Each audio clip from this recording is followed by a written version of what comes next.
her messages are so strong. I've actually followed her from when she was a film actress to, the fact that she gave it up at the peak of her career and went out and fought for causes that she truly believed in.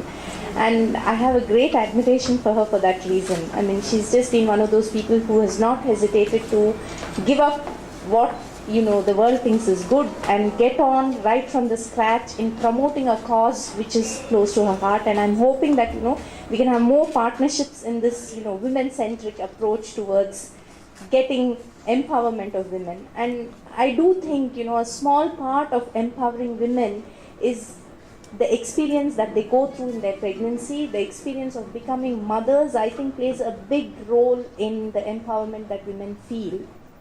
And it's a time of their lives where it's very, very important for them to remain positive, focused, and have all, good thoughts. And I firmly believe, and science has supported this in many ways, that, mothers' emotions play a very important role in the development of the unborn baby. And what the baby does in the first year of life also plays a very, very important role in how they become adults. So this whole process of, motherhood, pregnancy, and the first year following birth are very important in shaping a new human being.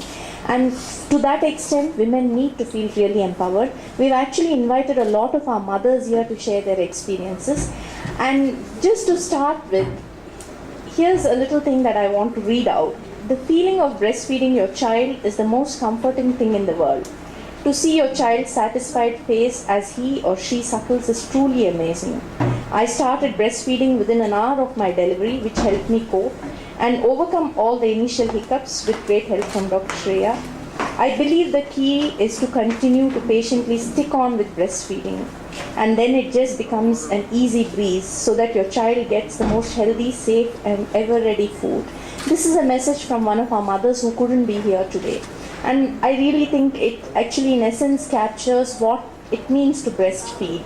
And it's a really empowering thing. And we've got some of our mothers here who can share their experiences. And before that, I would actually invite Dr. Dinesh to give a pediatrician's perspective on breastfeeding. Because see, once we deliver, they're in the hands of the neonatologists, and they actually see more of the problems. And Dr. Dinesh is our senior neonatologist, and he'll give his perspective of it, and we'll invite the mothers. Hi, good morning, everyone.